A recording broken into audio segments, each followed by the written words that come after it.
Once upon a time, in a small, quiet village, lived a poor laborer. His daily routine was simple. He'd dig up soil, load it onto his donkey, and sell it to make a meager living. One afternoon, while digging, his shovel hit something hard. He unearthed a shiny, peculiar stone. Not knowing what it was, he thought it looked pretty and decided to tie it around his donkey's neck as a little decoration. As he led his donkey through the village market, a wealthy merchant who owned a grocery shop spotted the sparkling stone. Intrigued, he called out, "Friend, what is that shining thing on your donkey's neck?" The laborer, happy for the attention, replied, "Oh, this. It's just a shiny stone I found while digging today." The merchant, who had a good eye for pretty things, offered a small sum of money for it. The laborer, thinking it was just a rock, gladly accepted the offer. The merchant took the stone and hung it on his shop's weighing scale, where it caught the light beautifully. Customers would often comment on how lovely it looked. One day, A jeweler from the city was passing through and stopped at the shop. The moment his eyes fell on the scale, they widened in disbelief.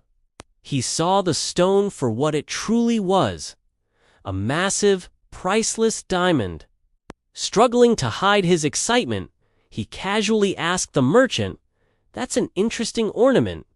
Where did you get it?" The merchant shrugged. "Just a shiny stone I bought from a laborer for a few coins." The jeweler's heart pounded. "Would you be willing to sell it?" The merchant, seeing an opportunity, said, "Sure, give me double what I paid, and it's yours." But the jeweler was a greedy man. He scoffed, "Double? It's just a rock. I'll give you a little less than that. Take it or leave it." The merchant, firm in his price, refused.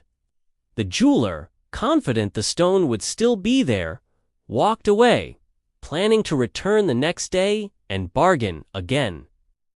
Later that evening, fate intervened. Another jeweler's car broke down right in front of the merchant's shop. While waiting for help, he wandered inside. He too saw the diamond and, unlike the first jeweler, recognized not just its value, but also the opportunity. Without a moment's hesitation, he asked the price. When the merchant named his figure, the second jeweler immediately paid the full amount.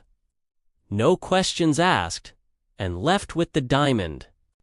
The next morning, the first jeweler returned, a smug look on his face, ready to make a deal, but he stopped dead. The diamond was gone. "Where is it?" he demanded. The merchant calmly replied, "Another gentleman came by last night. He liked it and paid my price." The jeweler exploded in fury. "You fool! Do you have any idea what you've done? That was a priceless diamond, worth 1,000 times what you asked. You sold a fortune for nothing." The merchant simply smiled and replied, "Perhaps. But you see, I didn't know it was a priceless diamond. To me, it was just a shiny stone. You knew exactly what it was worth. And yet, you were willing to lose it all, just to save a few coins. So tell me, who is the real fool here?" Thanks for watching. If you enjoyed this story, don't forget to like and subscribe for more.